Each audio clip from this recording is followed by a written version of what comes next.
Durante más de 30 años, Inglaterra se consumió en una guerra civil que enfrentó a miembros de una misma familia. Padres contra hijos, hermanos contra hermanos y primos contra primos.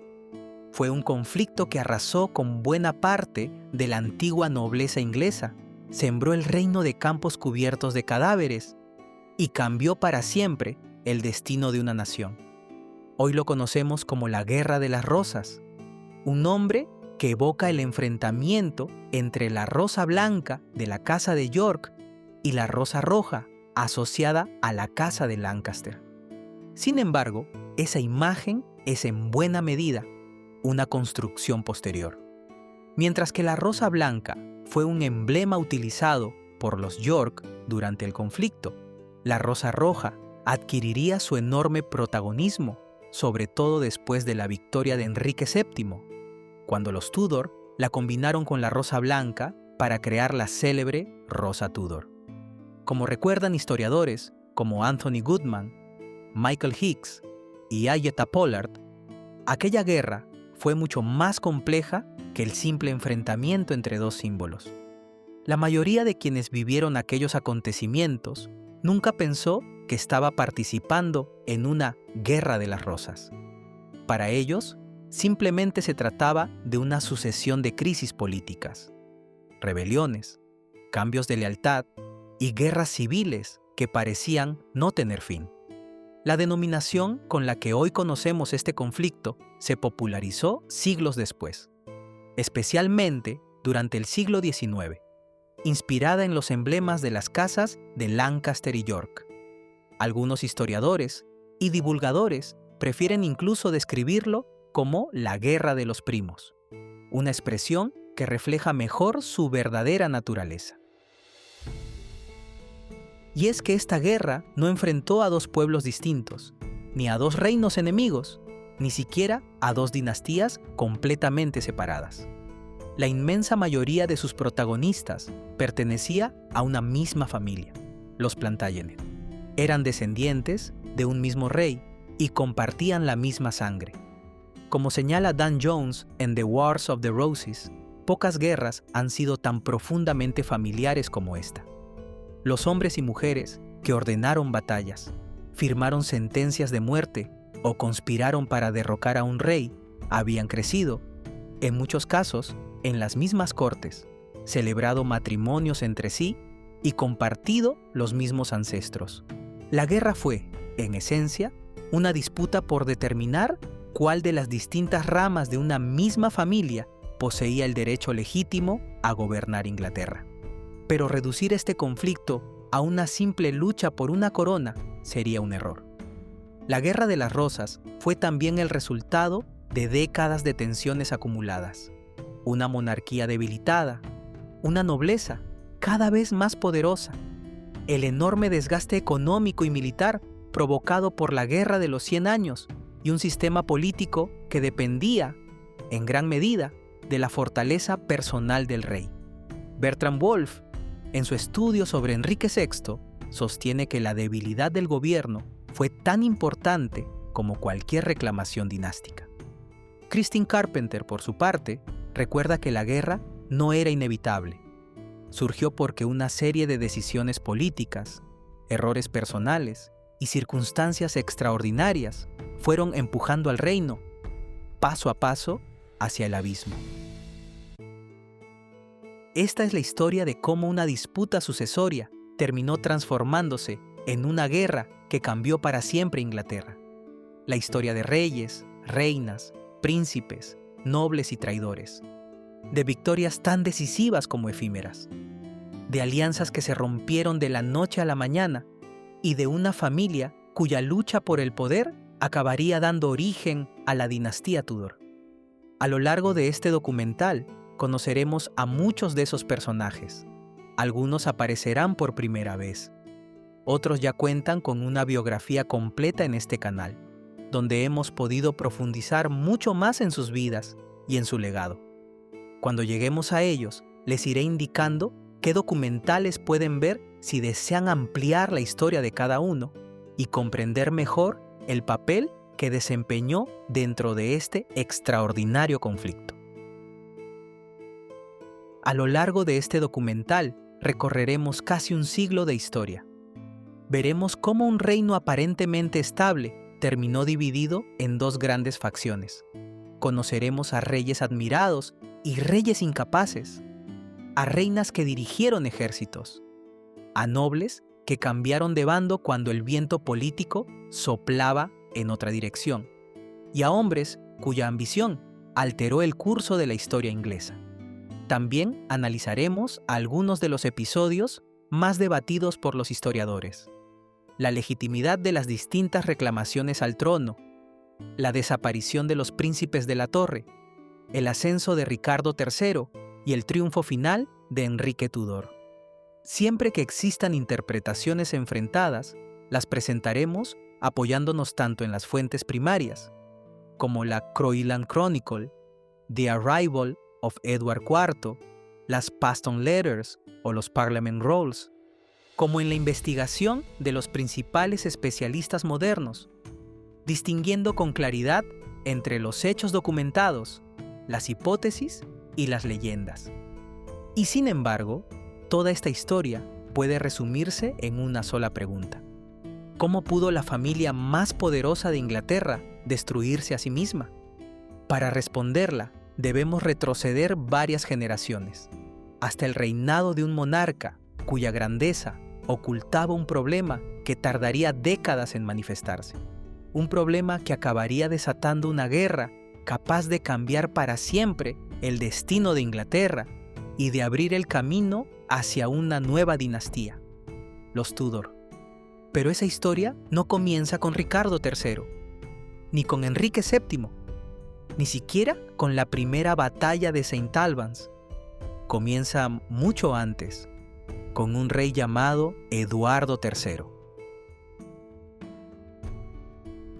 Cuando pensamos en la Guerra de las Rosas, es fácil imaginar dos ejércitos enfrentados bajo estandartes con una rosa blanca y una rosa roja. Sin embargo, esa imagen es más un símbolo construido con el paso del tiempo que un reflejo exacto de cómo comenzó el conflicto. Como explican Anthony Goodman, Michael Hicks y A. J. Pollard en sus estudios sobre la guerra, el verdadero origen de aquella tragedia no se encuentra en una batalla, ni en una conspiración, ni siquiera en un único rey. Para comprender por qué Inglaterra terminó sumida en décadas de guerras civiles, debemos retroceder casi un siglo, hasta el reinado de uno de los monarcas más exitosos de la Edad Media inglesa, Eduardo III. Cuando Eduardo III subió al trono en 1327, Inglaterra era un reino muy distinto del que encontrarían sus descendientes. Su largo reinado, que se prolongó durante 50 años, estuvo marcado por profundas reformas militares, el fortalecimiento del Parlamento y, sobre todo, por las espectaculares campañas de la Guerra de los 100 años contra Francia. Historiadores como Jonathan Somption y Anne Curry destacan que victorias como Crécy, Poitiers o el sitio de Calais convirtieron a Eduardo III en uno de los soberanos más admirados de Europa. Su prestigio era tan grande que pocos podían imaginar que, décadas después de su muerte, su propia descendencia llevaría al reino al borde de la destrucción. Sin embargo, la paradoja de Eduardo III fue que su mayor éxito militar terminó ocultando un problema dinástico que solo se haría evidente con el paso del tiempo.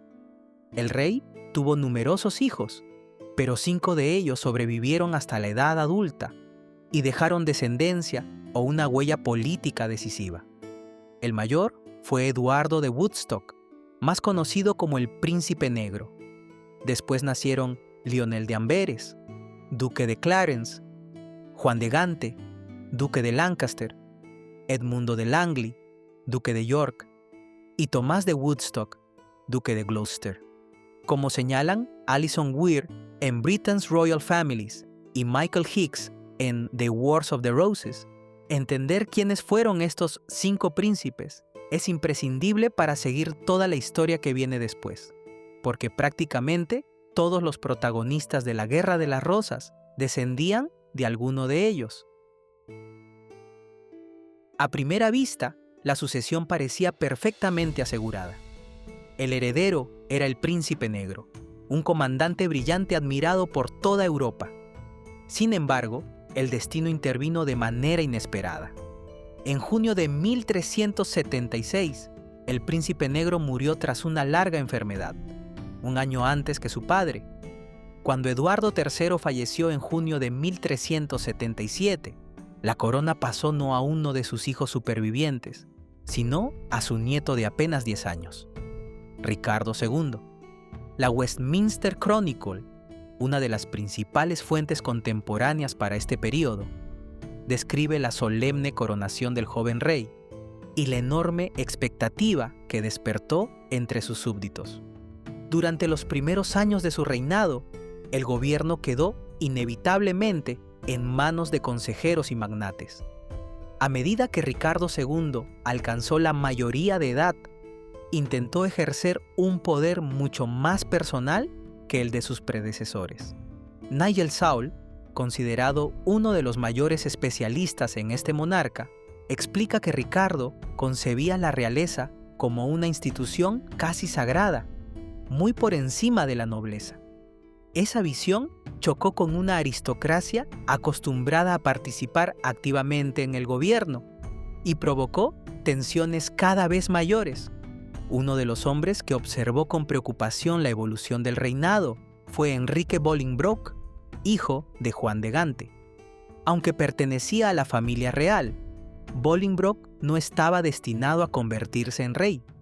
Su padre era el tercer hijo superviviente de Eduardo III, y por delante de él existían otras ramas de la familia con mejores derechos hereditarios.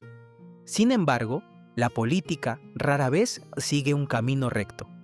Como recuerda Chris Given Wilson en su biografía de Enrique IV, la relación entre Ricardo II y Bolingbroke se deterioró rápidamente durante la década de 1390. En 1398, tras una disputa con Thomas Mowbray, Ricardo II desterró a Bolingbroke del reino. Al año siguiente murió Juan de Gante. Según las costumbres feudales, Bolingbroke debía heredar el inmenso patrimonio de su padre, pero Ricardo tomó una decisión que muchos nobles consideraron extraordinariamente peligrosa. Confiscó todas las posesiones de la casa de Lancaster. La Chronicon Angliae y los Parliament Rolls muestran el profundo malestar que esta medida provocó entre la aristocracia inglesa, ya que parecía amenazar el principio mismo del derecho hereditario. Mientras Ricardo se encontraba en Irlanda intentando sofocar una rebelión, Bolingbroke desembarcó en Inglaterra con un reducido grupo de seguidores. Oficialmente declaró que solo pretendía recuperar la herencia que le correspondía. Sin embargo, en cuestión de semanas, comenzó a recibir el apoyo de algunos de los principales nobles del reino. Nigel Saul sostiene que el descontento acumulado contra Ricardo fue mucho más importante que la fuerza militar de Bolingbroke. Otros autores, como Anthony Goodman, coinciden en que la rapidez con la que cambió el equilibrio político demuestra hasta qué punto el rey había perdido la confianza de gran parte de la nobleza. Ricardo II fue capturado, obligado a abdicar y encerrado en el castillo de Pontefract, donde murió pocos meses después. La causa exacta de su muerte sigue siendo discutida. Algunas fuentes posteriores afirman que fue asesinado, otras sostienen que murió de inanición. Lo cierto es que la documentación contemporánea no permite una respuesta definitiva. Lo importante para nuestra historia es que, en octubre de 1399, Enrique Bolingbroke fue coronado como Enrique IV. Aquella coronación cambió para siempre la historia de Inglaterra. Por primera vez desde la conquista normanda, un rey había sido depuesto y sustituido por otro miembro de la familia real, cuya legitimidad descansaba no solo en la sangre, sino también en el apoyo de la nobleza, del parlamento y del ejército. Chris Given Wilson explica que Enrique IV hizo un enorme esfuerzo por justificar jurídicamente su acceso al trono, consciente de que la forma en que había obtenido la corona podía convertirse en un precedente peligroso. Y así fue, porque el problema no desapareció con la coronación de Enrique IV, simplemente quedó aplazado. Desde el punto de vista genealógico, la línea de Lionel de Amberes, segundo hijo de Eduardo III, era anterior a la de Juan de Gante, tercer hijo del rey. Es cierto que la descendencia de Lionel llegaba a través de una mujer, Filipa de Clarence, mientras que la de Juan de Gante seguía la línea masculina. Este detalle ha sido objeto de un intenso debate entre los historiadores. Michael Hicks y A. J. Pollard subrayan que, según el principio de primogenitura, la descendencia del hijo mayor tenía un argumento hereditario muy sólido. Sin embargo, Anthony Goodman recuerda que la sucesión al trono inglés nunca dependía exclusivamente de la genealogía. El reconocimiento parlamentario, la capacidad de gobernar y el respaldo político también desempeñaban un papel fundamental. Esa diferencia entre el derecho hereditario y la legitimidad política sería una constante durante toda la Guerra de las Rosas. Con el paso de las décadas, aquellas dos líneas de descendencia fueron convergiendo en un hombre que reuniría uno de los derechos sucesorios más fuertes de toda Inglaterra, Ricardo Plantagenet, duque de York. Descendía por vía paterna de Edmundo de Langley, cuarto hijo de Eduardo III, y por vía materna de Lionel de Amberes, el segundo. En palabras de Michael Hicks, pocas figuras del siglo XV poseían un árbol genealógico tan impresionante. Sin embargo, cuando Ricardo nació en 1411, nadie podía imaginar que acabaría reclamando la corona. La semilla del conflicto ya estaba plantada. La deposición de Ricardo II había demostrado que un rey podía ser sustituido. La nueva dinastía Lancaster ocupaba el trono, pero otra rama de la familia conservaba una poderosa reivindicación dinástica. Durante algún tiempo, ambas realidades convivieron sin estallar en violencia abierta. Sin embargo, bastaría que coincidieran un rey débil, una nobleza ambiciosa y una profunda crisis política para que aquella vieja cuestión sucesoria dejara de ser un debate genealógico y se convirtiera en una guerra que cambiaría para siempre la historia de Inglaterra. Durante varias décadas, la corona pareció mantenerse firme en manos de los Lancaster. Enrique IV consolidó su posición y su hijo, Enrique V, alcanzó una gloria militar que hizo creer a muchos que la nueva dinastía estaba definitivamente asegurada. Pero tras la muerte de aquel gran conquistador, el destino volvió a colocar en el trono a un niño. Su nombre era Enrique VI, y bajo su reinado, el delicado equilibrio que había mantenido unida a Inglaterra comenzó a resquebrajarse de forma irreversible.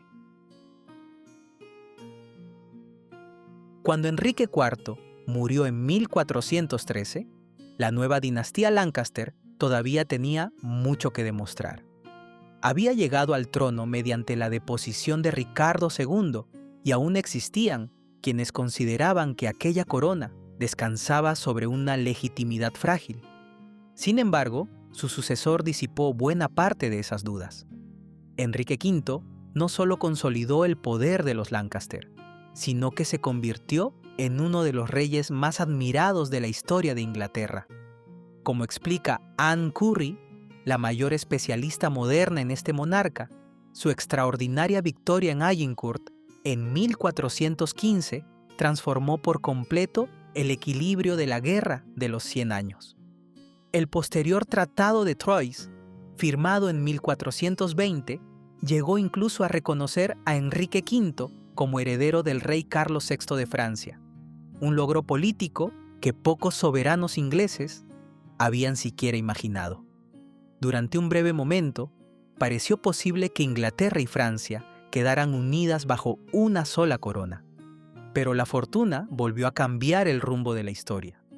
En agosto de 1422, mientras preparaba una nueva campaña en Francia, Enrique V murió repentinamente en Vincennes, probablemente víctima de una enfermedad, aunque los médicos siguen debatiendo su causa exacta. Tenía apenas 35 años. Solo 2 meses después fallecía también Carlos, VI de Francia.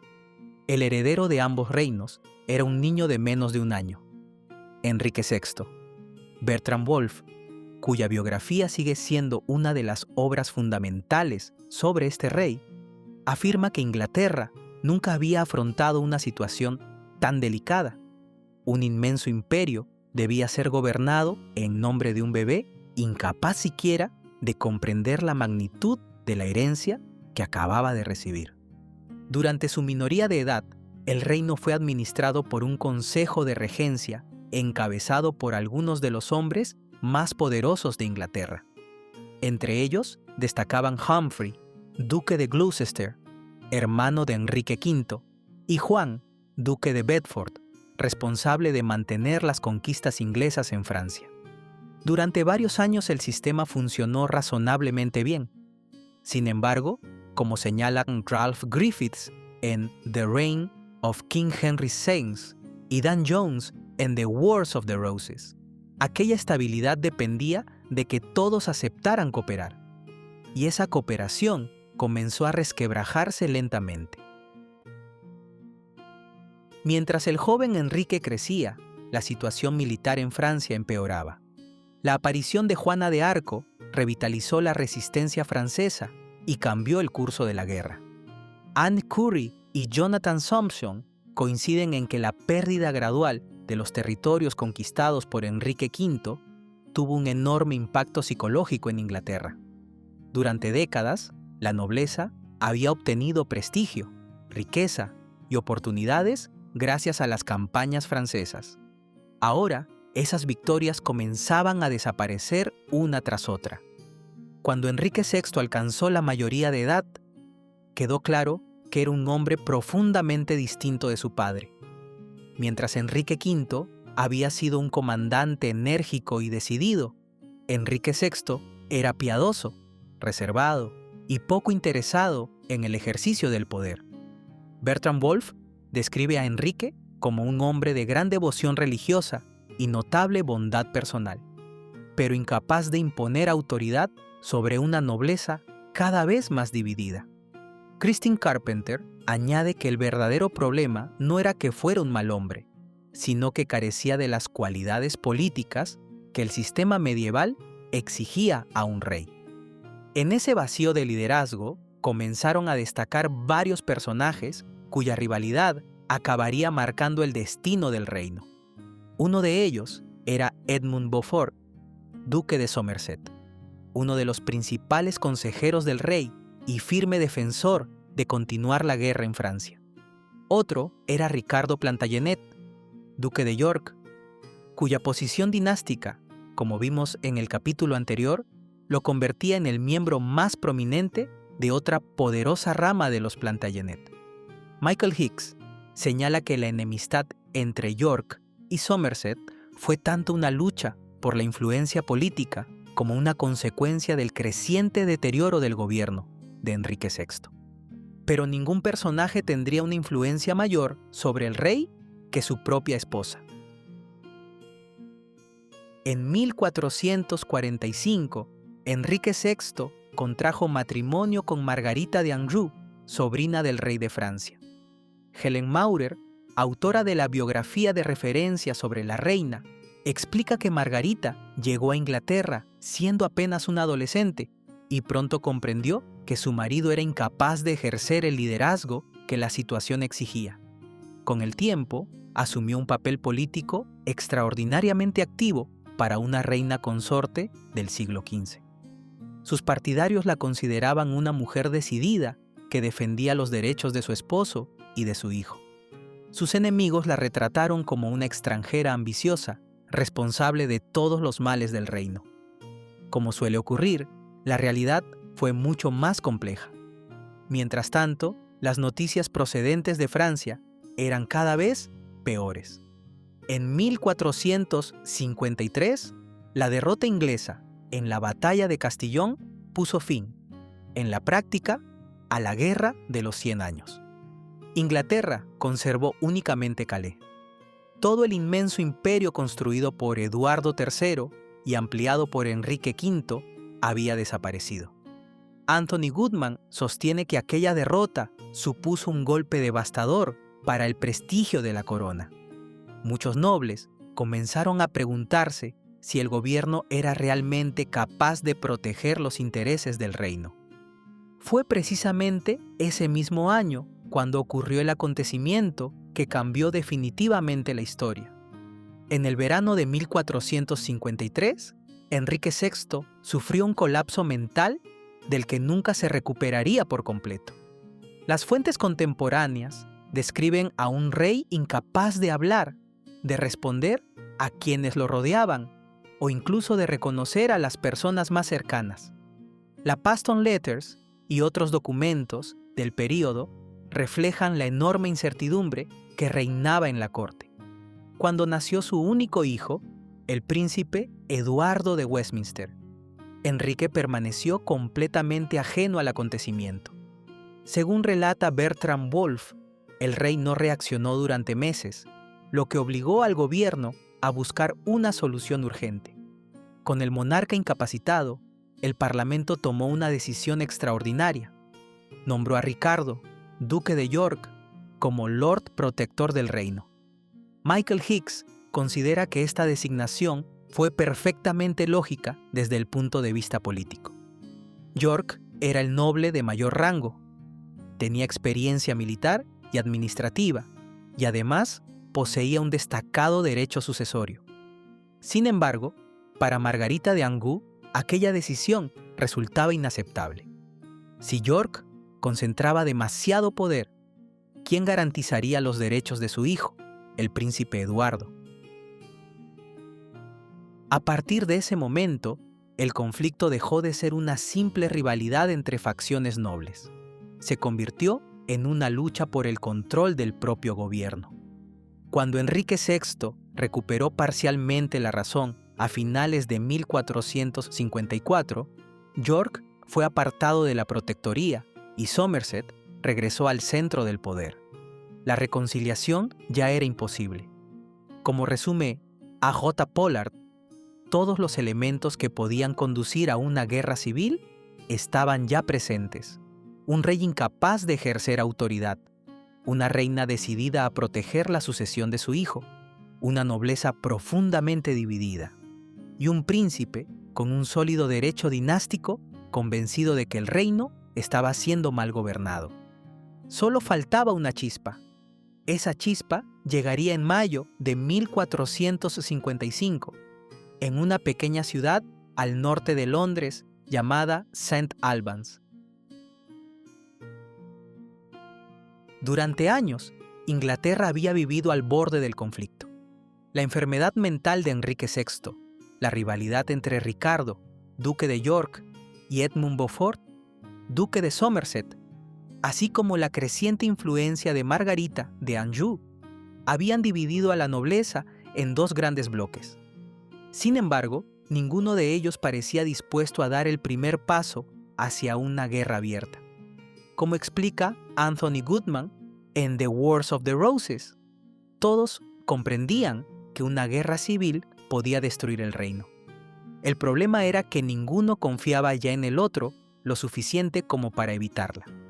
En la primavera de 1455, Ricardo de York decidió actuar. Acompañado por dos de sus aliados más importantes, Richard Neville, conde de Salisbury, y su hijo, Richard Neville, conde de Warwick, marchó hacia el sur con un pequeño ejército. Oficialmente, afirmaba que su único propósito era apartar de la corte al duque de Somerset, a quien consideraba responsable de la mala administración del reino. Michael Hicks recuerda que York seguía proclamando su lealtad a Enrique VI. Su objetivo, insistía, no era destronar al rey, sino liberarlo de los consejeros que, según él, estaban llevando Inglaterra al desastre. El encuentro tuvo lugar el 22 de mayo de 1455 en la ciudad de St. Albans. Lo que ocurrió allí duró apenas unas horas. pero cambió para siempre la historia inglesa. La Gregory's Chronicle, la Bennett's Chronicle y la Paston Letters coinciden en describir un combate breve y extremadamente violento. Los hombres de Warwick encontraron un acceso inesperado a través de los jardines y callejuelas de la ciudad, sorprendiendo a las tropas reales. El resultado fue una victoria completa para los yorkistas. Las consecuencias fueron mucho más importantes que la propia batalla. Edmund Beaufort, duque de Somerset, murió combatiendo. También cayeron otros destacados partidarios del rey. Enrique VI resultó herido por una flecha en el cuello y fue hecho prisionero por los vencedores. Según relata la Gregory's Chronicle, cuando Ricardo de York se presentó ante el monarca, se arrodilló respetuosamente y volvió a declararse su fiel servidor. Esa escena resume perfectamente la paradoja de los primeros años de la Guerra de las Rosas. Los rebeldes seguían afirmando que luchaban por el rey, no contra él. La victoria de St. Albans devolvió a Ricardo de York el cargo de protector del reino. Sin embargo, como señala A.J. Pollard, aquella solución era solo temporal. El verdadero problema seguía sin resolverse. ¿Quién gobernaría Inglaterra mientras el rey continuara siendo incapaz de ejercer plenamente su autoridad? Y sobre todo, ¿qué ocurriría cuando el príncipe Eduardo alcanzara la mayoría de edad? Para Margarita de Anjou, permitir que York acumulara cada vez más poder equivalía a poner en peligro el futuro de su hijo. Durante los siguientes 4 años hubo una tensa calma. En apariencia, ambos bandos intentaron reconciliarse. Se celebraron reuniones, juramentos públicos e incluso una famosa procesión conocida como el Love Day, en la que Enrique VI caminó por las calles de Londres acompañado de Ricardo de York y Margarita de Anjou como símbolo de unidad. Anthony Goodman considera que aquel acto fue un sincero intento de restaurar la paz, mientras que Dan Jones lo interpreta como una reconciliación puramente superficial. Bajo la ceremonia seguían ocultándose las mismas rivalidades, las mismas ambiciones y el mismo temor mutuo. Mientras tanto, una figura comenzaba a adquirir cada vez mayor protagonismo: Richard Neville, conde de Warwick. La posteridad lo recordaría como el hacedor de reyes, una reputación que no tardaría en ganarse.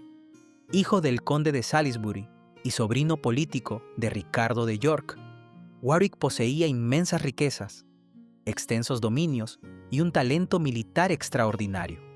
Michael Hicks, autor de la biografía más completa sobre Warwick, explica que ningún noble inglés del siglo XV llegó a concentrar tanto poder e influencia. Su apoyo convertiría al partido yorkista en una fuerza capaz de desafiar a la propia corona. En 1459, la paz terminó definitivamente. Margarita de Anjou había conseguido reorganizar el partido lancastriano y estaba decidida a eliminar la amenaza yorkista antes de que fuera demasiado tarde.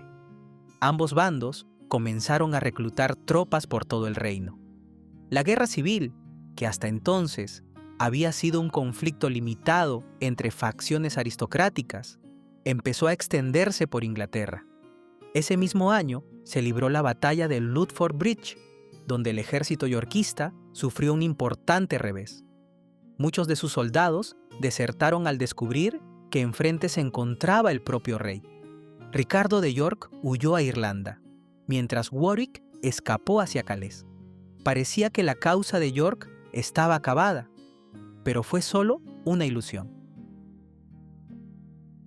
En el verano de 1460, Warwick regresó inesperadamente a Inglaterra acompañado de un reducido ejército. Su prestigio era tan grande que numerosas ciudades le abrieron las puertas sin resistencia. En julio derrotó nuevamente a las fuerzas reales en la batalla de Northampton y volvió a capturar a Enrique VI. La Croyland Chronicle describe el desconcierto que se apoderó del reino. Por segunda vez, en apenas 5 años, el rey era prisionero de sus propios súbditos.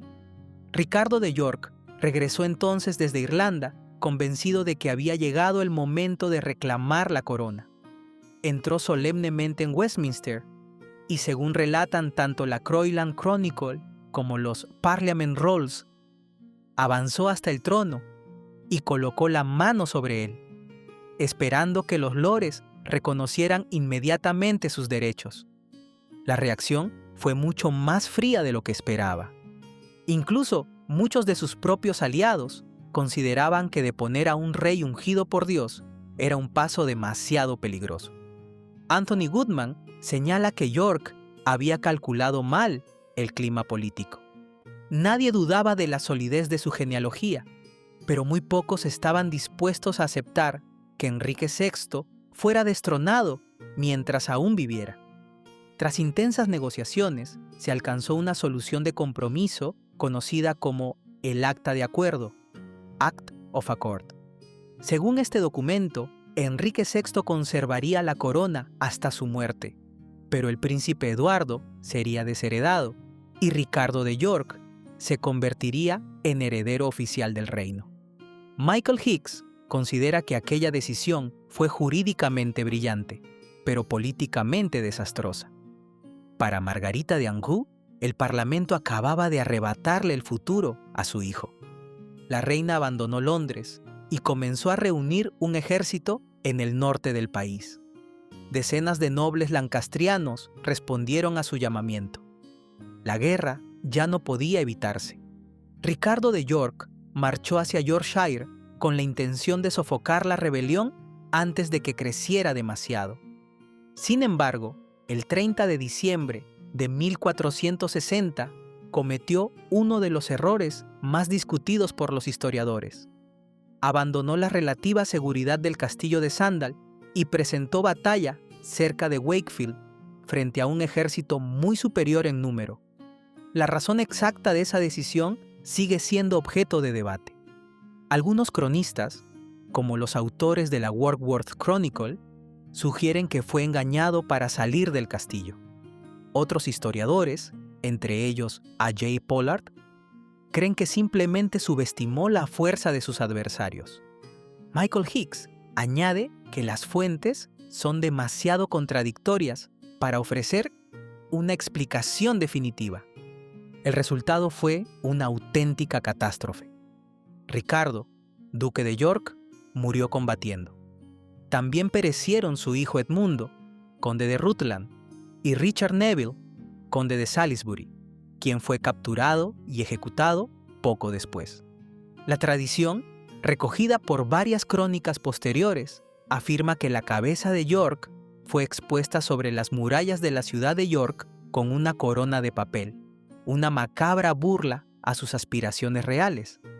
Aunque algunos detalles de ese episodio proceden de fuentes tardías y deben manejarse con cautela, existe consenso en que los lancastrianos quisieron convertir su muerte en un poderoso mensaje político. La desaparición de Ricardo de York pudo haber significado el final del partido yorkista. Sin embargo, ocurrió exactamente lo contrario. El liderazgo pasó a manos de su hijo de 18 años, Eduardo, conde de March. A diferencia de su padre, Eduardo era un comandante excepcional, alto, carismático y extraordinariamente hábil en el campo de batalla. Estaba a punto de iniciar una campaña militar que cambiaría definitivamente el equilibrio de la guerra. En pocos meses derrotaría a los lancastrianos en Mortimer's Cross, entraría triunfalmente en Londres y reclamaría para sí la corona de Inglaterra con el nombre de Eduardo IV. La muerte de Ricardo, duque de York, lejos de poner fin a la guerra, transformó por completo su naturaleza. Hasta entonces, el conflicto había girado en torno a las aspiraciones de un hombre que afirmaba defender el buen gobierno del reino y solo en última instancia sus propios derechos dinásticos. Ahora todo recaía sobre los hombros de su hijo mayor, Eduardo. conde de March, un joven de apenas 18 años que muy pronto demostraría que había heredado el valor de su padre, pero también un talento militar excepcional. Michael Hicks observa que Eduardo poseía una combinación poco común de presencia física, confianza en sí mismo y capacidad para inspirar lealtad, cualidades que contrastaban profundamente con el carácter reservado y vacilante de Enrique VI.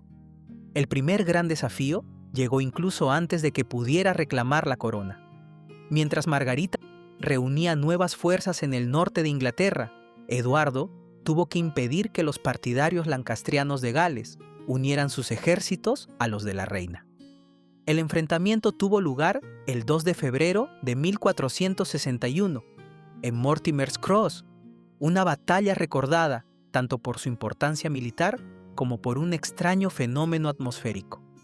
La Gregory's Chronicle describe cómo, al amanecer, aparecieron en el cielo 3 soles brillando al mismo tiempo, un fenómeno conocido hoy como parhelio. Muchos soldados interpretaron aquella visión como un mal presagio, pero Eduardo reaccionó con una habilidad política extraordinaria.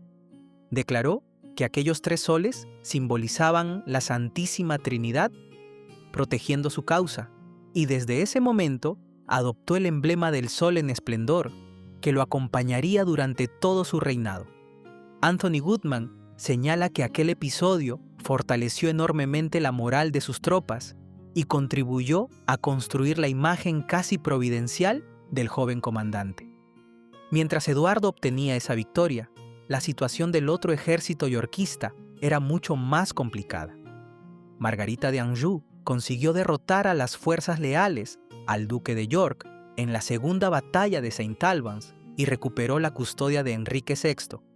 Sin embargo, la reina no logró aprovechar su triunfo. Como explican a J. Pollard y Dan Jones, la noticia de que el ejército lancastriano avanzaba hacia Londres provocó un enorme temor entre los habitantes de la capital, quienes recordaban los saqueos que solían acompañar a las campañas militares medievales. Los londinenses cerraron sus puertas a Margarita y pocos días después recibieron con entusiasmo al joven Eduardo. Fue en ese contexto cuando se produjo uno de los momentos decisivos de toda la Guerra de las Rosas. El 4 de marzo de 1461, Eduardo fue proclamado rey con el nombre de Eduardo IV. Charles Ross destaca que esta proclamación tuvo lugar antes de derrotar definitivamente a Enrique VI, lo que demuestra hasta qué punto los dirigentes yorkistas habían dejado de considerar posible cualquier forma de reconciliación. Ya no se trataba de controlar el gobierno del rey. Ahora sostenían que el propio Enrique había perdido el derecho a gobernar. Aquella decisión hacía inevitable una gran batalla. Solo 25 días después, el 29 de marzo de 1461, ambos ejércitos se encontraron cerca de la aldea de Taunton, en Yorkshire. Anthony Goodman, Andrew Boardman y Michael Hicks coinciden en que probablemente fue la batalla más sangrienta jamás librada en suelo inglés. Aunque las cifras varían según los autores, es posible que entre 50 y 60.000 hombres participaran en el combate, una cantidad extraordinaria para la Inglaterra del siglo XV. La Warworth Chronicle y la Gregory's Chronicle describen una jornada marcada por una intensa nevada que soplaba directamente contra las filas lancastrianas. Los arqueros yorkistas aprovecharon el viento para lanzar sus flechas desde mayor distancia, mientras los disparos enemigos caían antes de alcanzar sus posiciones. Sin embargo, Taunton no se decidió únicamente por la habilidad de los arqueros. Durante horas, ambos ejércitos lucharon cuerpo a cuerpo sobre un terreno embarrado y cubierto de nieve. Las crónicas hablan de hombres combatiendo hasta el agotamiento, incapaces de retirarse, porque las filas que avanzaban desde atrás los empujaban continuamente hacia adelante.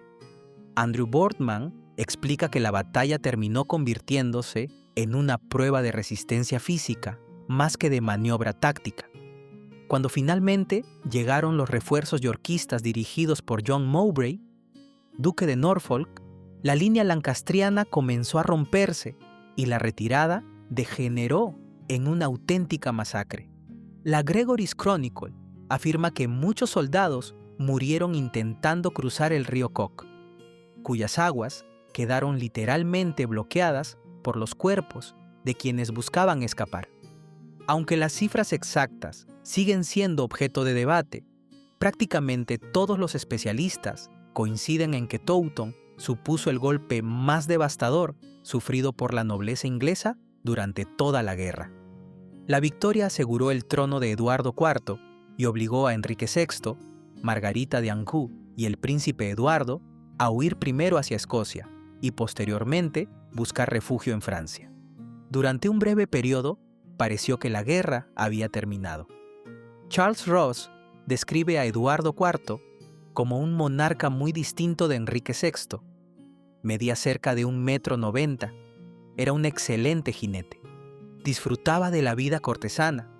Poseía un notable talento militar y transmitía una imagen de autoridad que el reino llevaba décadas sin contemplar.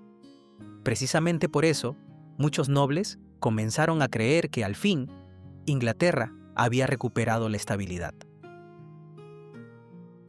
Pero el verdadero peligro para Eduardo no procedería de los lancastrianos derrotados. Procedería del hombre que más había contribuido a convertirlo en rey. Ese hombre era Richard Neville, conde de Warwick. Pocas figuras han recibido un sobrenombre tan apropiado como el suyo: el hacedor de reyes. Michael Hicks, cuya biografía sobre Warwick sigue siendo la obra de referencia, explica que ningún noble inglés del siglo XV acumuló tanto poder territorial, riqueza e influencia política. Durante los primeros años del reinado de Eduardo IV, actuó prácticamente como el principal ministro del reino. Negociaba alianzas internacionales, dirigía campañas militares y representaba al rey en los asuntos diplomáticos más delicados. Para muchos embajadores extranjeros, Warwick parecía casi tan poderoso como el propio monarca. Precisamente por eso, la ruptura entre ambos tendría consecuencias tan profundas. Warwick estaba convencido de que la estabilidad del nuevo régimen dependía de una alianza con Francia. Durante meses, negoció con Luis XI el matrimonio de Eduardo IV, con Bona de Saboya, cuñada del rey francés. Todo parecía avanzar según lo previsto, hasta que, en septiembre de 1464, el rey sorprendió a toda la corte con una noticia absolutamente inesperada. Ya estaba casado, y lo estaba desde hacía varios meses. Su esposa era Elizabeth Woodville, una joven viuda perteneciente a una familia respetable, pero muy alejada del rango que tradicionalmente se esperaba para una reina de Inglaterra. La Croyland Chronicle y la Great Chronicle of London confirman el enorme desconcierto que provocó aquella revelación.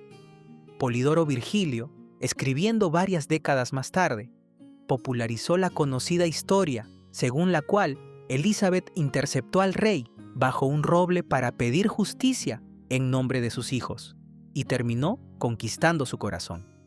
Charles Ross considera que algunos detalles de ese relato probablemente fueron embellecidos con el paso del tiempo, pero no existe ninguna duda de que el matrimonio tomó completamente por sorpresa a Warwick y al resto del gobierno.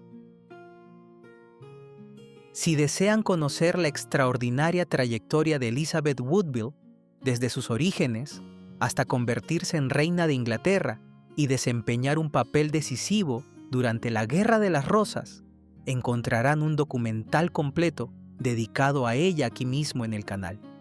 Para entender este momento, basta recordar que aquella boda no solo cambió la vida de Elizabeth, cambió el rumbo de toda la guerra.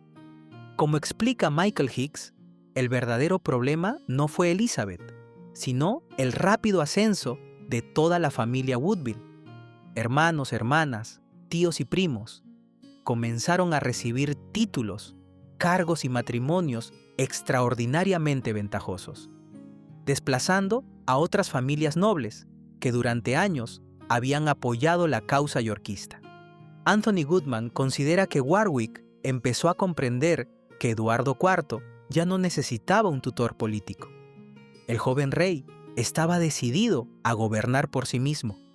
La situación empeoró cuando Jorge, duque de Clarence, hermano menor de Eduardo IV, se acercó cada vez más a Warwick.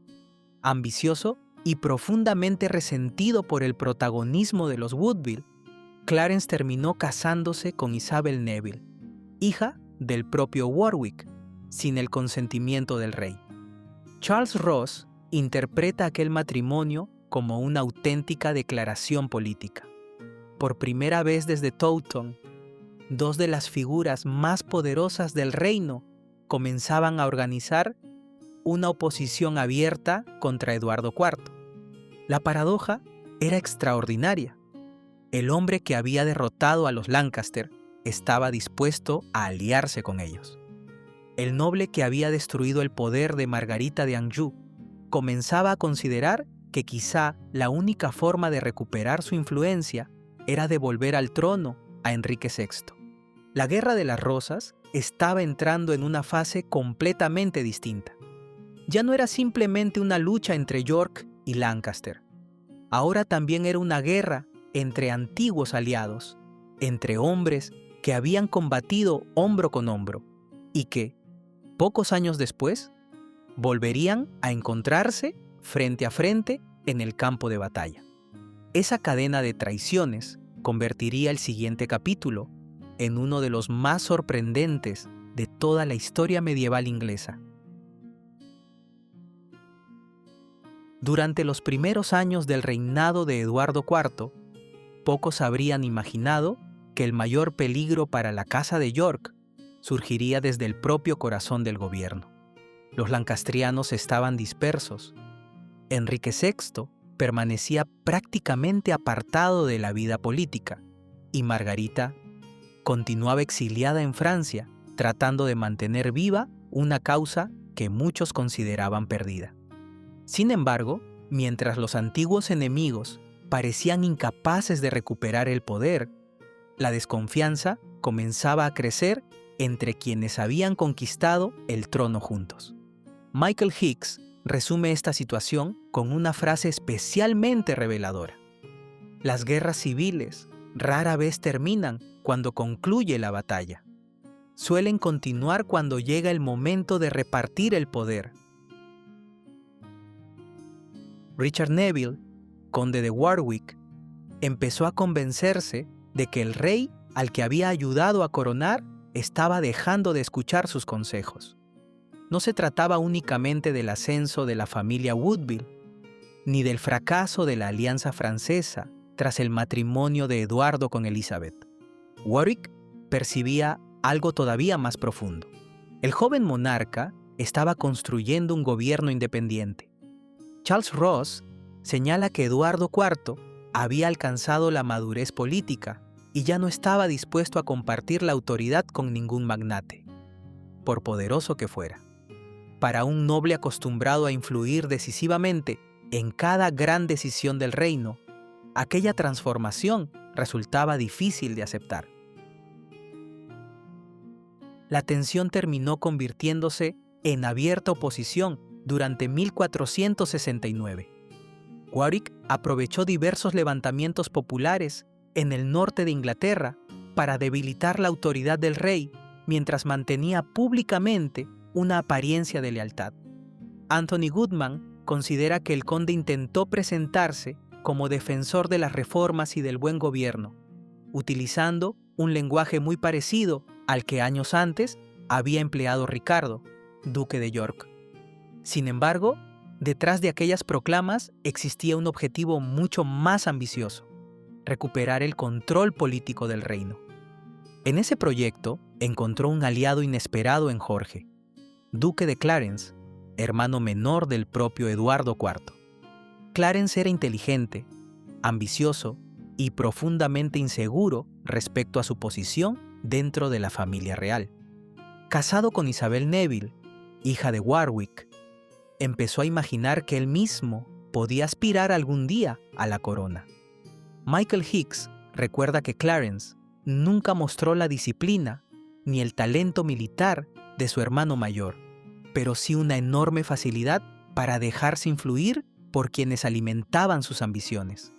Warwick comprendió rápidamente que podía utilizarlo como una alternativa política frente a Eduardo. El enfrentamiento desembocó en la batalla de Edgecote Moor, librada en julio de 1469. Aunque Warwick evitó aparecer oficialmente como comandante de las fuerzas rebeldes, el ejército real fue derrotado y varios de los principales consejeros del rey, entre ellos William Herbert y Humphrey Stafford, fueron ejecutados poco después. Lo más sorprendente fue que el propio Eduardo IV cayó prisionero de quienes, hasta hacía muy poco, habían sido sus más estrechos colaboradores. La Warworth Chronicle relata el enorme desconcierto que provocó la noticia. Inglaterra tenía un rey cautivo, pero no existía ningún mecanismo legal para sustituirlo. Aquella victoria, sin embargo, puso de manifiesto el verdadero problema de Warwick. Había conseguido capturar al rey, pero no podía gobernar sin él. La autoridad de la monarquía seguía siendo indispensable para mantener el funcionamiento del reino. Los jueces, los funcionarios y buena parte de la nobleza se negaban a obedecer órdenes que no procedieran formalmente del soberano. Como explica O'Hattie Pollard, Warwick descubrió demasiado tarde que controlar físicamente al rey era muy distinto a controlar el Estado. Sin el respaldo institucional de Eduardo IV, el gobierno comenzó a paralizarse y surgieron nuevos disturbios en distintas regiones del país. Ante aquella situación, Warwick no tuvo otra alternativa que liberar al monarca. Eduardo recuperó rápidamente el control del gobierno, y aunque aparentemente aceptó una reconciliación con su antiguo aliado, la confianza entre ambos había desaparecido para siempre. Charles Ross sostiene que, desde ese momento, ninguno de los dos creyó posible una convivencia política duradera. Solo quedaba esperar cuál de los dos actuaría primero. La respuesta llegó apenas un año más tarde. En 1470, Warwick y Clarence promovieron una nueva rebelión, pero esta vez fracasaron por completo. Obligados a huir, buscaron refugio en Francia, un destino que habría parecido inconcebible pocos años antes. Allí se produjo uno de los giros más extraordinarios de toda la Guerra de las Rosas. Luis XI de Francia comprendió inmediatamente la oportunidad que tenía ante sí. Si conseguía reconciliar a Warwick con Margarita de Anjou, Inglaterra volvería a sumirse en una guerra civil que impediría cualquier intervención inglesa en el continente. Según relata Philippe de Comines, uno de los cronistas más cercanos al monarca francés, fue el propio Luis quien actuó como mediador entre dos enemigos que llevaban casi 2 décadas intentando destruirse mutuamente. La escena debió de resultar extraordinaria.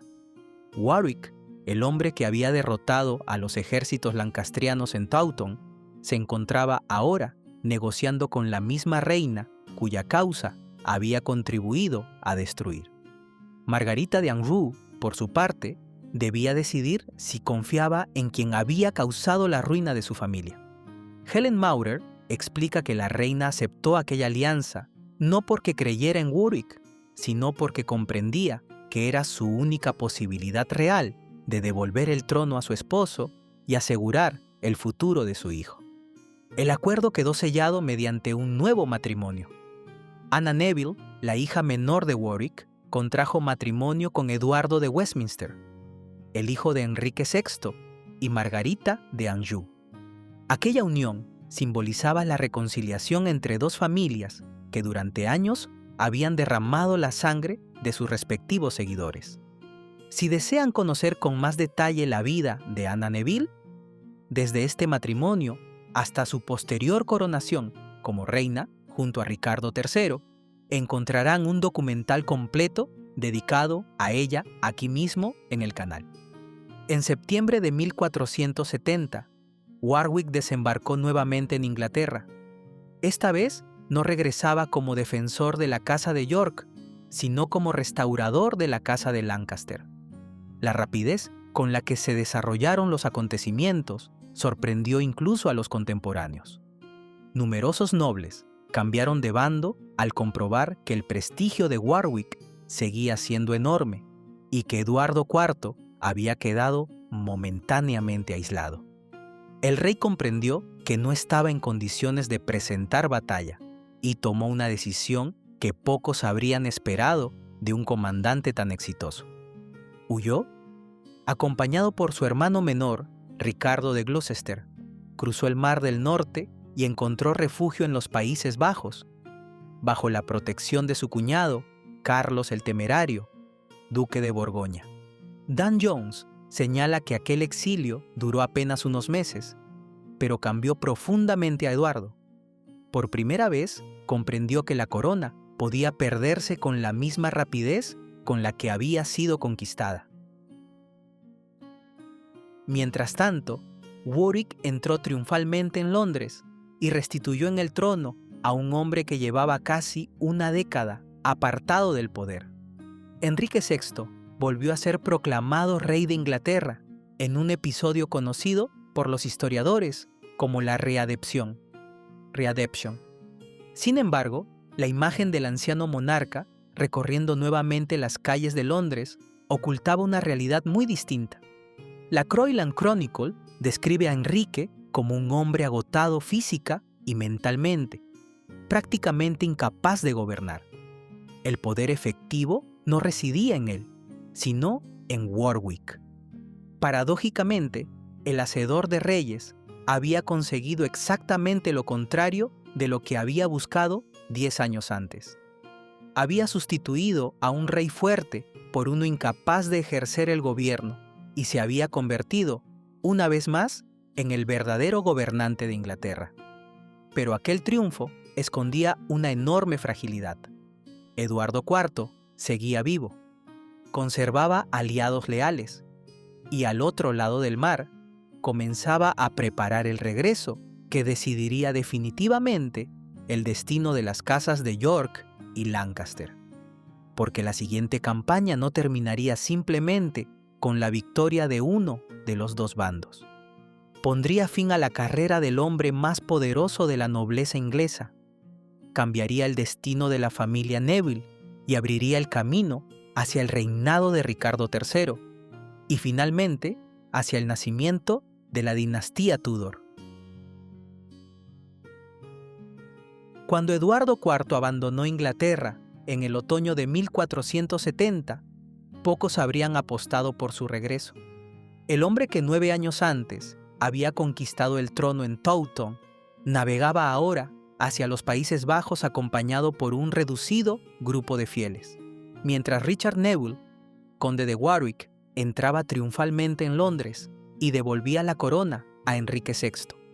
Parecía que la extraordinaria carrera del hacedor de reyes había alcanzado su culminación. Sin embargo, como observa Charles Ross, Warwick había cometido un error que terminaría costándole la vida. Había logrado restaurar a un rey, pero no había eliminado al otro. Eduardo encontró refugio en la corte de Carlos el Temerario, duque de Borgoña y hermano de Margarita de York, la hermana del propio Eduardo IV. Al principio, Carlos dudó en comprometerse. Sus relaciones diplomáticas con Luis XI de Francia eran extremadamente delicadas, y apoyar abiertamente al rey destronado podía desencadenar un conflicto internacional. No obstante, la situación cambió rápidamente cuando comprendió que Warwick, ahora aliado de Luis XI, podía alterar por completo el equilibrio político del continente. Michael Hicks explica que, más que por afecto familiar, el duque de Borgoña terminó ayudando a Eduardo porque sus intereses estratégicos coincidían. Con apoyo financiero borgoñón y un pequeño contingente de mercenarios, Eduardo regresó a Inglaterra en marzo de 1471. Su desembarco se produjo en la costa de Yorkshire, el mismo territorio donde años atrás había comenzado la rebelión de su padre. Sin embargo, esta vez recurrió a una estrategia mucho más prudente.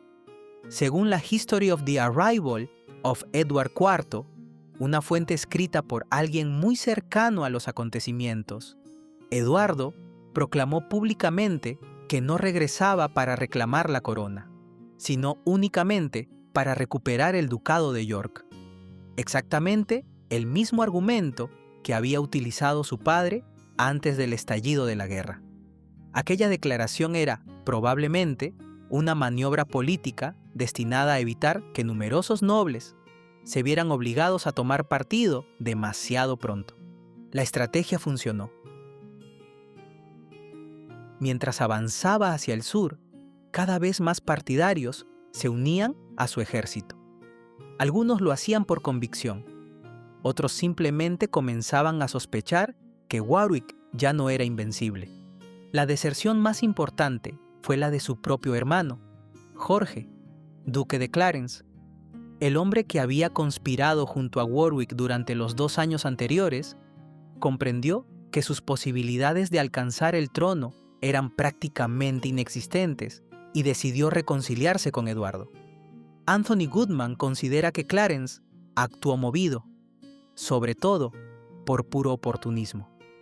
Había apostado por Warwick mientras creyó que podía beneficiarse de aquella alianza y cambió nuevamente de bando cuando percibió que el equilibrio de fuerzas comenzaba a inclinarse hacia su hermano. Warwick comprendió demasiado tarde el peligro que tenía delante.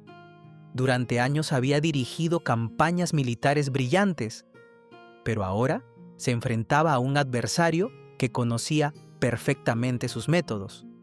Ambos ejércitos se encontraron el 14 de abril de 1471 cerca de la localidad de Barnet. La batalla comenzó envuelta en una espesa niebla que reducía enormemente la visibilidad. La Arrival of Edward IV y la Croyland Chronicle describen cómo aquella niebla provocó una serie de errores fatales de identificación. En un momento decisivo del combate, algunos soldados lancastrianos confundieron el estandarte de sus propios aliados con el de las tropas enemigas y comenzaron a disparar contra ellos. El grito de traición se extendió rápidamente entre las filas de Warwick, sembrando el pánico y desorganizando por completo el ejército. Michael Hicks advierte que algunos cronistas posteriores exageraron el peso de ese episodio, pero existe un amplio consenso en que la confusión causada por la niebla contribuyó decisivamente al desenlace de la batalla. Lo verdaderamente importante fue que Eduardo IV dirigió personalmente el combate, mantuvo la cohesión de sus tropas y aprovechó el desconcierto enemigo con una rapidez extraordinaria. Cuando terminó la lucha, Richard Neville y su hermano John Neville, marqués de Montagu, yacían muertos sobre el campo de batalla. Con la muerte de Warwick, desaparecía el hombre que había dominado la política inglesa durante casi 2 décadas. Resulta difícil encontrar una figura comparable en la historia medieval de Inglaterra.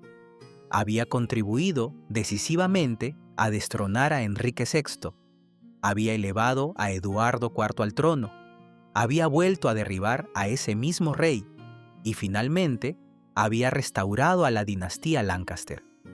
Ningún otro noble inglés cambió tantas veces el destino de una corona. Michael Hicks sostiene que el sobrenombre de Hacedor de Reyes no constituye una exageración literaria, sino una descripción bastante precisa de su influencia política. La victoria de Barnet, sin embargo, no significaba el final de la guerra. Precisamente el mismo día en que Warwick caía derrotado, Margarita de Anjou desembarcaba en la costa inglesa junto a su hijo, el príncipe Eduardo de Westminster. La coincidencia parecía casi una ironía del destino. La reina llegaba para reunirse con el hombre que debía dirigir su ejército, ignorando que éste acababa de morir. Helen Maurer señala que, al conocer la noticia, Margarita comprendió inmediatamente que sus posibilidades de victoria se habían reducido drásticamente. Aún así, decidió continuar la campaña. Después de tantos años de lucha, ya no existía otra alternativa. Las fuerzas lancastrianas emprendieron una marcha desesperada hacia el oeste con la esperanza de reunir nuevos apoyos en Gales, donde todavía conservaban simpatizantes. Eduardo IV comprendió sus intenciones y se lanzó en su persecución. Ambos ejércitos terminaron encontrándose el 4 de mayo de 1471 cerca de la abadía de Tewkesbury. La batalla fue breve, pero absolutamente decisiva. Los estudios de Anthony Goodman y A. James Pollard coinciden en que Eduardo IV mostró aquí algunas de sus mejores cualidades como comandante. Aprovechó el terreno elevado, impidió que los lancastrianos reorganizaran sus líneas y lanzó un ataque coordinado que desbarató rápidamente toda resistencia. El ejército de Margarita quedó completamente destruido. Entre los muertos se encontraba Eduardo de Westminster, el único hijo de Enrique VI y heredero de la Casa de Lancaster. Las circunstancias exactas de su muerte siguen siendo objeto de debate. La Arrival of Edward IV sostiene que murió luchando durante la batalla, mientras que cronistas posteriores, como Polidoro Virgilio y Edward Hall, difundieron la versión de que fue capturado y ejecutado poco después por orden de los vencedores. La mayoría de los historiadores actuales, entre ellos Charles Ross y Michael Hicks, consideran más fiable el testimonio de las fuentes contemporáneas y creen que el príncipe probablemente perdió la vida durante el propio combate. Si desean conocer con mayor profundidad la figura del príncipe Eduardo de Westminster y el dramático destino de la línea legítima de Lancaster, este episodio constituye uno de los momentos más trágicos de toda la guerra, pues con su muerte desaparecía prácticamente la esperanza de continuidad dinástica para la casa fundada por Enrique IV. También cayó prisionera Margarita, la mujer que durante casi 20 años había sostenido la causa lancastriana con una energía extraordinaria, veía derrumbarse en un solo día todo aquello por lo que había luchado. Su esposo seguía nominalmente sentado en el trono, pero ya no tenía ejército, ni heredero, ni aliados capaces de mantenerlo en el poder. Eduardo IV regresó inmediatamente a Londres. Allí lo esperaba Enrique VI. El anciano monarca permanecía recluido en la Torre de Londres desde que Eduardo había recuperado la capital. La noche del 21 de mayo de 1471, apenas unas horas después de la entrada triunfal del rey vencedor, Enrique murió en su celda. Oficialmente se anunció que había fallecido de melancolía, consumido por la tristeza al conocer la derrota de Tewkesbury y la muerte de su hijo. Sin embargo, muy pocos contemporáneos aceptaron esa explicación. La Croyland Chronicle ya dejaba entrever las sospechas de que el antiguo rey había sido asesinado. Nunca ha aparecido una prueba definitiva que permita identificar al responsable. Algunos cronistas posteriores acusaron directamente a Ricardo, duque de Gloucester. Otros señalaron al propio Eduardo IV. Charles Ross y A. Hutt Pollard recuerdan que ninguna de esas acusaciones puede demostrarse con certeza. Lo único prácticamente indiscutible es que la muerte de Enrique benefició enormemente al nuevo régimen. Mientras el antiguo rey siguiera con vida, siempre existiría la posibilidad de una nueva restauración lancastriana. Con Enrique VI muerto, su hijo fallecido en Tewkesbury, Warwick desaparecido y Margarita convertida en prisionera, la casa de Lancaster había dejado de representar una amenaza inmediata para la corona. Por primera vez desde 1455, Inglaterra parecía haber encontrado una paz duradera. Sin embargo, esa tranquilidad escondía nuevos peligros. Eduardo IV había consolidado definitivamente su poder, pero dentro de su propia familia comenzaban a crecer rivalidades que terminarían desembocando en una nueva crisis sucesoria. En el centro de esa futura tormenta aparecería una figura que hasta ese momento había permanecido siempre en un segundo plano: Ricardo, duque de Gloucester. Si desean conocer en profundidad la vida de Ricardo, desde su juventud hasta su controvertido reinado como Ricardo III, encontrarán un documental completo dedicado a él en este canal. Porque la historia de la Guerra de las Rosas aún no había terminado. La desaparición de Lancaster no significó el final del conflicto, sino el comienzo de una lucha todavía más amarga dentro de la propia Casa de York. Una lucha que acabaría conduciendo a los misteriosos príncipes de la Torre, a la caída de Ricardo III y finalmente al nacimiento de la dinastía Tudor bajo Enrique VII, cuya historia también pueden encontrar desarrollada en el canal. La victoria de Eduardo IV en 1471 pareció cerrar definitivamente el largo capítulo de la Guerra de las Rosas. Enrique VI había muerto en la Torre de Londres, el príncipe Eduardo de Westminster había caído en Tewkesbury, Margarita de Anjou era prisionera y Richard Neville, el hacedor de reyes, había desaparecido para siempre del escenario político. Por primera vez, en casi 2 décadas, Inglaterra disfrutó de un periodo de relativa estabilidad. Charles Ross sostiene que los 12 años siguientes constituyeron uno de los gobiernos más eficaces del siglo XV inglés. El comercio comenzó a recuperarse, la autoridad real volvió a imponerse sobre gran parte de la nobleza y las continuas campañas militares dieron paso a una administración mucho más sólida. Parecía que la dinastía de York había conseguido aquello por lo que había luchado desde St. Albans, una monarquía fuerte, respetada y capaz de garantizar el orden. Sin embargo, la historia de las guerras civiles inglesas demuestra una y otra vez que la paz podía ser extraordinariamente frágil. Mientras Eduardo IV consolidaba su autoridad, otro miembro de la familia York adquiría una experiencia política y militar que más tarde resultaría decisiva. Su hermano menor, Ricardo, duque de Gloucester. Ricardo había combatido junto a Eduardo prácticamente desde la adolescencia. Había estado presente en Barnet y en Tewkesbury, administraba extensos territorios en el norte de Inglaterra y se había ganado una reputación de gobernante eficiente y disciplinado. Michael Hicks y Rosemary Horrocks coinciden en que, durante el reinado de su hermano, pocos contemporáneos lo consideraban un personaje especialmente ambicioso. Por el contrario, era visto como uno de los colaboradores más leales del rey y uno de los nobles más competentes del reino.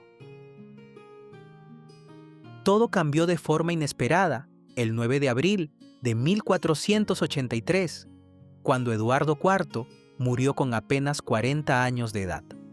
Su fallecimiento sorprendió a la corte porque, aunque llevaba algún tiempo sufriendo problemas de salud, nadie esperaba un desenlace tan rápido. Dejaba como heredero a un niño de 12 años, Eduardo V. La minoría de edad del nuevo rey reabrió inmediatamente una cuestión que Inglaterra conocía demasiado bien. ¿Quién gobernaría mientras el soberano fuera todavía un niño? Eduardo IV había designado a Ricardo de Gloucester como Lord Protector, una decisión que en principio parecía razonable. Su experiencia militar, su prestigio entre la nobleza y la confianza que había depositado en él el difunto rey parecían convertirlo en el candidato natural para dirigir el gobierno durante la regencia. Sin embargo, la familia Woodville interpretó aquella designación como una amenaza directa a su influencia. Anthony Goodman explica que ambos grupos actuaban movidos por un mismo temor. Cada uno estaba convencido de que, si el otro controlaba al joven rey, terminaría monopolizando el poder. El conflicto estalló casi de inmediato. Ricardo interceptó el séquito que acompañaba a Eduardo V hacia Londres y ordenó el arresto de Anthony Woodville, conde Rivers, y de Richard Grey, hermano y hijo de Elizabeth Woodville. Ambos serían ejecutados pocas semanas después. La rapidez con la que Gloucester actuó ha dado lugar a numerosas interpretaciones. Algunos historiadores consideran que intentaba impedir un golpe político de los Woodville. Otros creen que desde ese momento ya había decidido hacerse con la corona. Como recuerda Rosemary Horrocks, las fuentes contemporáneas no permiten responder con absoluta certeza a esa cuestión. El joven Eduardo V fue instalado en la Torre de Londres, residencia habitual de los monarcas antes de su coronación. Poco después, su hermano menor, Ricardo de Shrewsbury, duque de York, se reunió con él. Los dos príncipes permanecieron juntos mientras la ceremonia de coronación se aplazaba una y otra vez. Fue entonces cuando apareció un argumento jurídico que cambiaría el destino de la monarquía inglesa. El predicador Ralph Shaw y posteriormente el obispo Robert Stillington afirmaron que Eduardo IV había contraído previamente un compromiso matrimonial con Lady Eleanor Butler, compromiso que, de ser válido según el derecho canónico, convertía en nulo su posterior matrimonio con Elizabeth Woodville. Sobre esa base, todos los hijos nacidos de esa unión serían considerados ilegítimos. Michael Hicks señala que el llamado precontrato continúa siendo uno de los episodios más debatidos de la historiografía inglesa. Algunos especialistas creen que pudo existir realmente. Otros consideran que fue una justificación elaborada para legitimar una decisión ya tomada. El Parlamento terminó aceptando aquella interpretación mediante el Titulus Regius, una ley que declaraba ilegítimos a los hijos de Eduardo IV y reconocía a Ricardo de Gloucester como heredero legítimo de la Casa de York. El 26 de junio de 1483, Gloucester fue proclamado rey con el nombre de Ricardo III. Si desean conocer con mucho más detalle este proceso, las fuentes utilizadas, las distintas interpretaciones historiográficas y el propio reinado de Ricardo, encontrarán un documental completo dedicado exclusivamente a Ricardo III aquí mismo en el canal. La coronación no puso fin a la incertidumbre. Muy pronto comenzaron a circular rumores sobre el destino de los dos jóvenes príncipes que permanecían en la torre. Durante el verano de 1483 dejaron de ser vistos en público y poco a poco desaparecieron por completo de la vida cortesana. La Croyland Chronicle, escrita por un contemporáneo muy cercano a aquellos acontecimientos, ya reflejaba la creciente inquietud provocada por su ausencia. Lo que ocurrió después pertenece a uno de los mayores misterios de la historia inglesa. La desaparición de Eduardo V y de su hermano menor dio origen a un debate que continúa abierto más de 5 siglos después. Thomas More, escribiendo varias décadas más tarde, responsabilizó directamente a Ricardo III y construyó un relato que acabaría siendo inmortalizado por William Shakespeare. Sin embargo, historiadores modernos como Charles Ross, Rosemary Horrocks, Michael Hicks y I. Jean Pollard coinciden en que ninguna prueba contemporánea demuestra de manera concluyente quién fue el responsable de la desaparición de los príncipes. Existen diversas hipótesis que implican a Ricardo III, al duque de Buckingham o incluso a Enrique Tudor, pero ninguna puede demostrarse de forma definitiva con la documentación conservada. Si desean conocer todas las teorías, las pruebas a favor y en contra de cada una y el estado actual de la investigación histórica, encontrarán un documental completo dedicado al misterio de los príncipes de la Torre en el canal. Aunque la desaparición de los príncipes dañó gravemente la reputación del nuevo rey, el problema más inmediato para Ricardo III surgió desde otro frente. Muchos antiguos partidarios de la Casa de York comenzaron a sentirse incómodos con la nueva situación. Algunos dudaban de la legitimidad del Titulus Regius. Otros simplemente desconfiaban de un gobierno que había llegado al poder mediante la deposición de un niño. Ese creciente descontento encontró un nuevo líder al otro lado del Canal de la Mancha. Se llamaba Enrique Tudor. Pocos habrían imaginado años antes que aquel joven exiliado pudiera aspirar seriamente al trono. Su derecho dinástico era débil y procedía de la familia Beaufort, cuyos derechos sucesorios habían sido expresamente limitados por Enrique IV. Anthony Goodman recuerda que desde un punto de vista estrictamente genealógico, la reclamación de Enrique estaba lejos de ser la más sólida.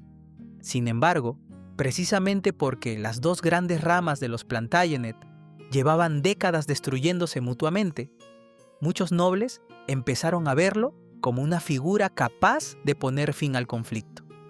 La clave de ese proyecto político fue una promesa cuidadosamente calculada. Enrique anunció que, si conseguía derrotar a Ricardo III, contraería matrimonio con Isabel de York, la hija mayor de Eduardo IV. Aquella decisión no era únicamente una unión matrimonial, era una extraordinaria operación política destinada a reconciliar las dos casas enfrentadas durante 30 años. Si desean conocer la vida de Isabel de York, desde su infancia durante la Guerra de las Rosas hasta convertirse en la primera reina Tudor, encontrarán también un documental completo dedicado a ella en el canal. Mientras Enrique reunía apoyos en Francia, Ricardo III trataba de consolidar un reino que todavía seguía dividido.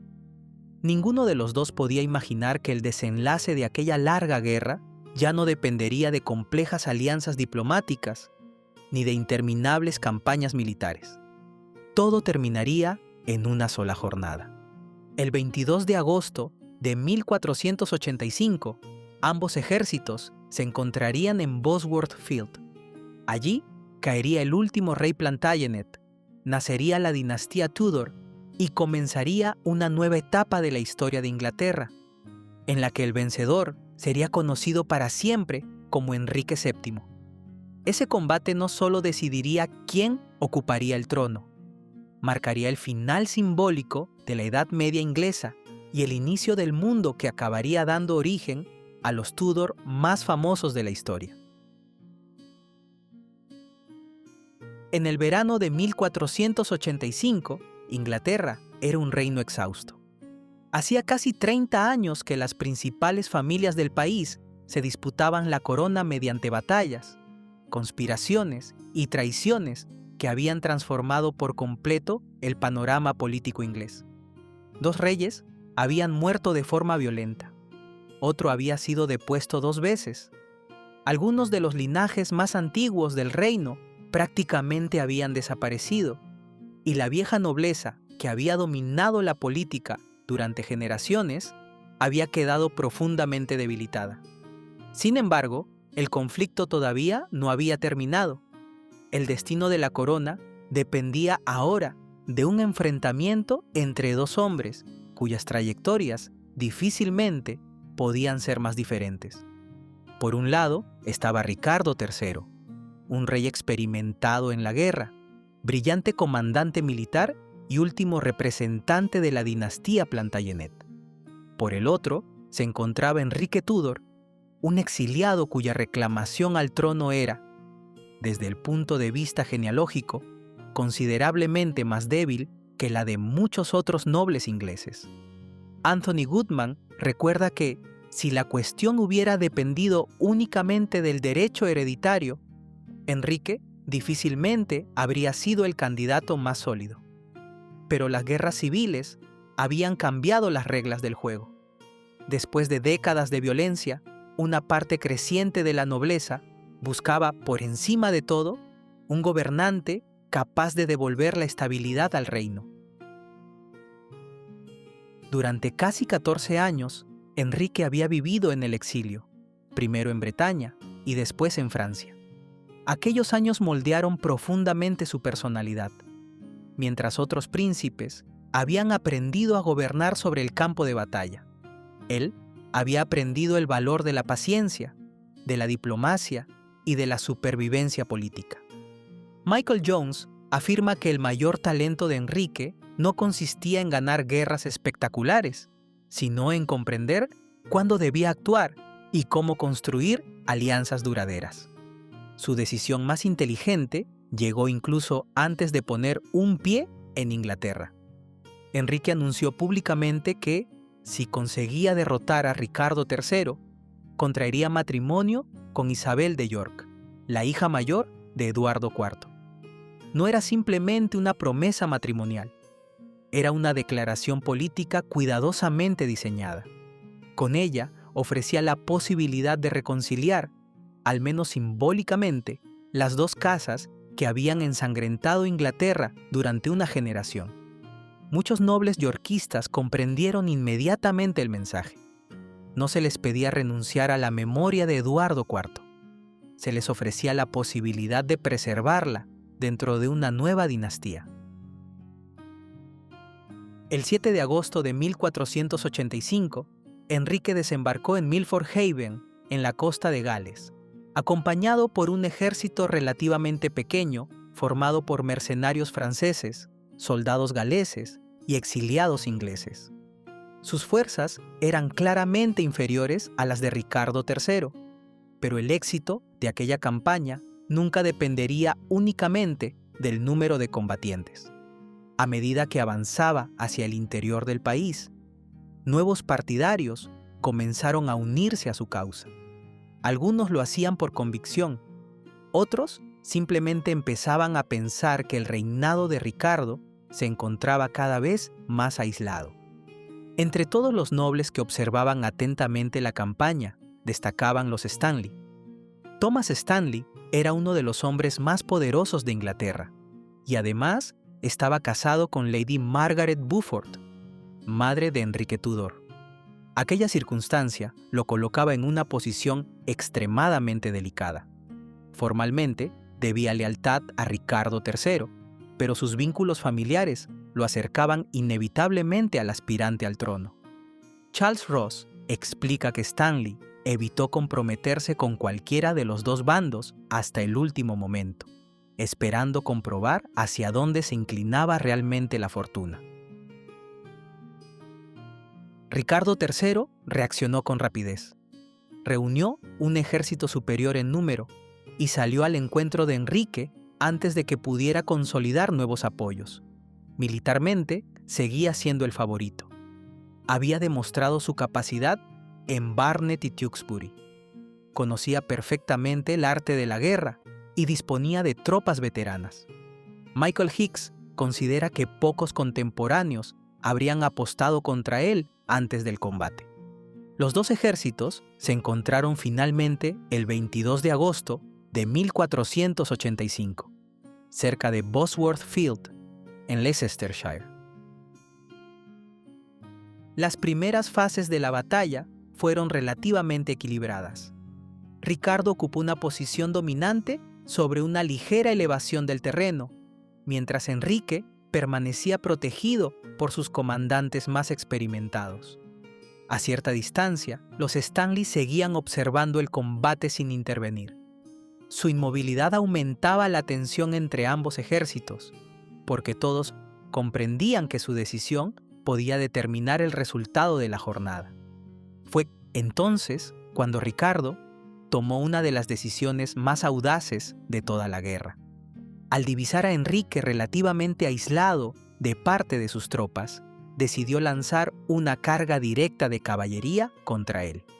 Si conseguía matar al pretendiente, la rebelión probablemente terminaría en cuestión de minutos.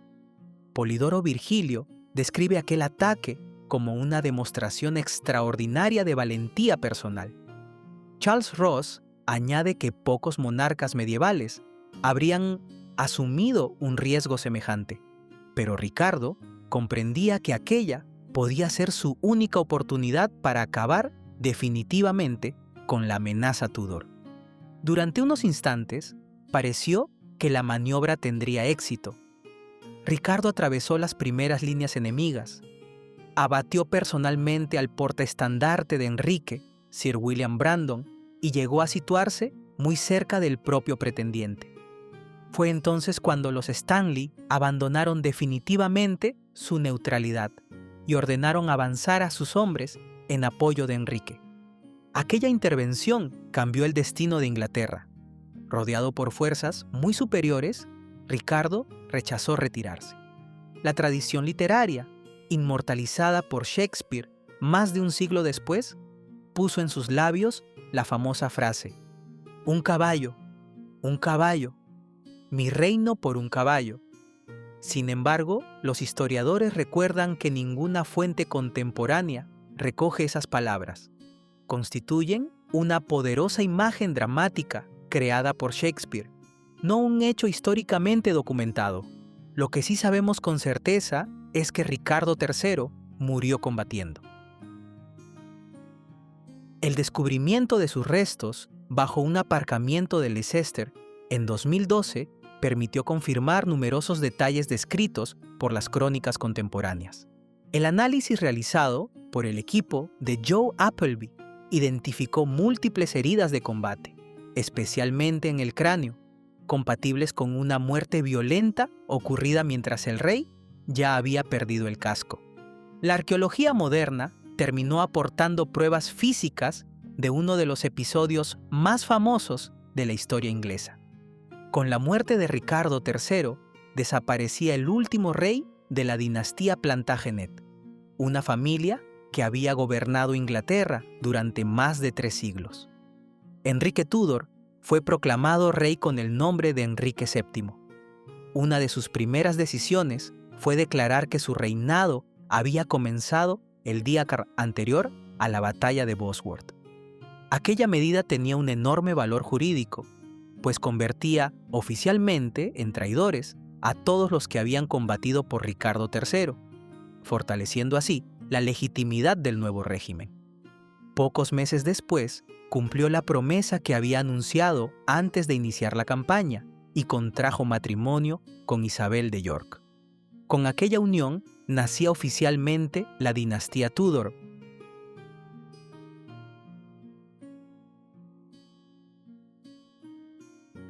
El matrimonio entre Enrique e Isabel de York no borró de inmediato las heridas abiertas por décadas de guerra, ni eliminó todas las amenazas contra la nueva corona. Todavía surgirían pretendientes como Lambert Simnel o Perkin Warbeck, y Enrique tendría que dedicar buena parte de su reinado a consolidar definitivamente su autoridad. Sin embargo, Bosworth marcó un punto de inflexión del que Inglaterra ya no regresaría. La larga lucha entre Lancaster y York había llegado, en esencia, a su fin. La nueva dinastía heredaba un reino profundamente transformado. Muchas de las grandes familias que habían dominado la política durante generaciones habían desaparecido o habían perdido buena parte de su influencia. La corona, por el contrario, salía fortalecida. Enrique VII aprovecharía esa nueva realidad para construir una monarquía mucho más estable y centralizada, sentando las bases sobre las que gobernarían Enrique VIII, María I e Isabel I. La Guerra de las Rosas comenzó como una disputa entre miembros de una misma familia por el derecho a llevar una corona. Terminó, en cambio, con el final de la dinastía Plantagenet y el nacimiento de una nueva casa real que cambiaría para siempre la historia de Inglaterra. Los Tudor no heredaron únicamente un trono, heredaron las lecciones de 30 años de guerra civil. Comprendieron que la estabilidad del reino dependía de impedir que la vieja nobleza recuperara el poder que había tenido durante el siglo XV. Y esa sería una de las claves de su extraordinario éxito político. Cuando Enrique VII e Isabel de York unieron sus destinos, no solo comenzó una nueva dinastía, también terminó definitivamente una de las etapas más violentas, complejas y fascinantes de la historia medieval inglesa. La rosa roja y la rosa blanca dejaban de enfrentarse en el campo de batalla para convertirse, juntas, en el símbolo de una nueva Inglaterra.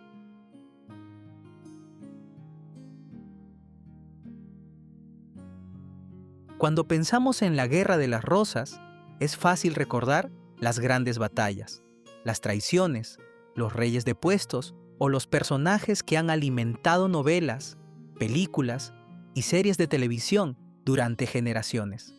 Recordamos a Enrique VI perdiendo lentamente la razón, a Margarita de Anjou luchando incansablemente por los derechos de su hijo, a Richard Neville cambiando el destino de 2 dinastías, o a Ricardo III convirtiéndose en uno de los reyes más controvertidos de la historia inglesa. Sin embargo, reducir la Guerra de las Rosas a una simple sucesión de batallas sería quedarse únicamente con la superficie de una transformación mucho más profunda. En realidad, aquellas 3 décadas marcaron el final de la Inglaterra medieval y prepararon el nacimiento de un nuevo modelo de monarquía. Durante siglos, los reyes ingleses habían dependido del apoyo de un reducido grupo de grandes señores feudales, capaces de levantar ejércitos privados, controlar extensos territorios e incluso desafiar a la propia corona. El mejor ejemplo fue Richard Neville, el célebre hacedor de reyes. Ningún noble debería haber tenido el poder suficiente para decidir quién gobernaba Inglaterra, y sin embargo, él consiguió elevar a un rey al trono, derribarlo y restaurar a su antiguo enemigo. Su historia demuestra hasta qué punto el equilibrio político del reino seguía descansando sobre el poder de unas pocas familias aristocráticas. Paradójicamente, fueron esas mismas familias las que terminaron destruyéndose entre sí. Las continuas guerras civiles acabaron con buena parte de la antigua nobleza inglesa. Muchos linajes desaparecieron en el campo de batalla.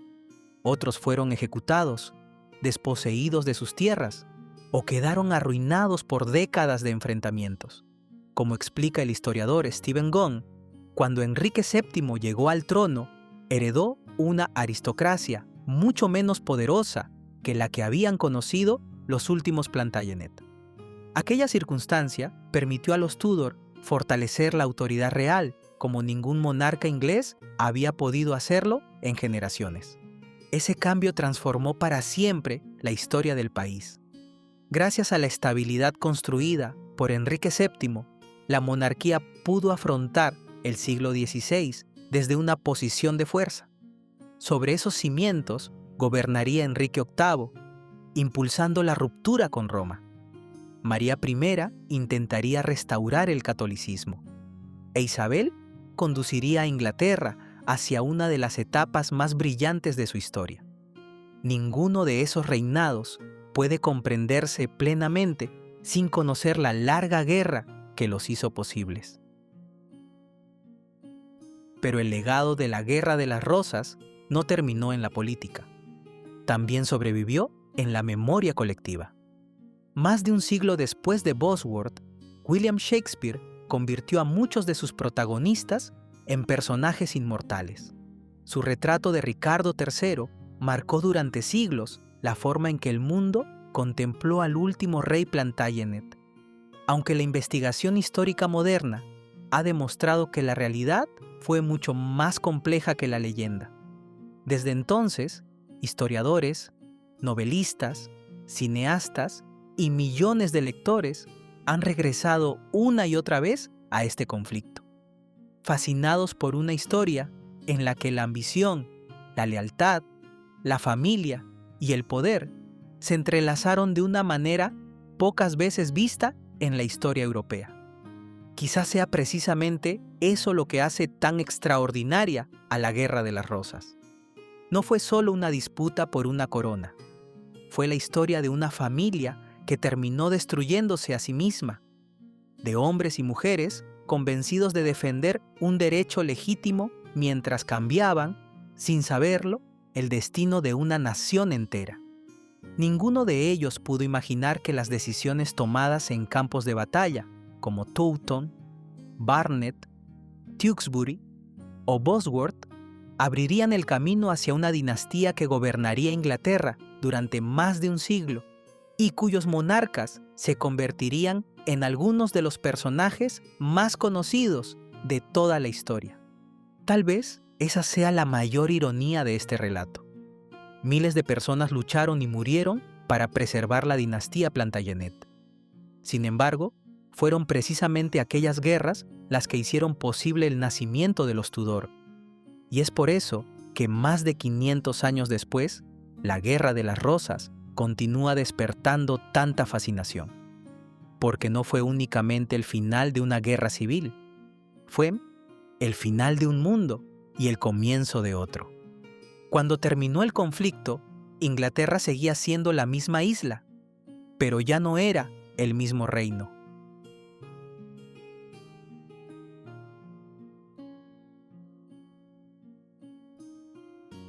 Y hasta aquí llega la historia de la Guerra de las Rosas, un conflicto que cambió para siempre el destino de Inglaterra y preparó el escenario para la extraordinaria era de los Tudor.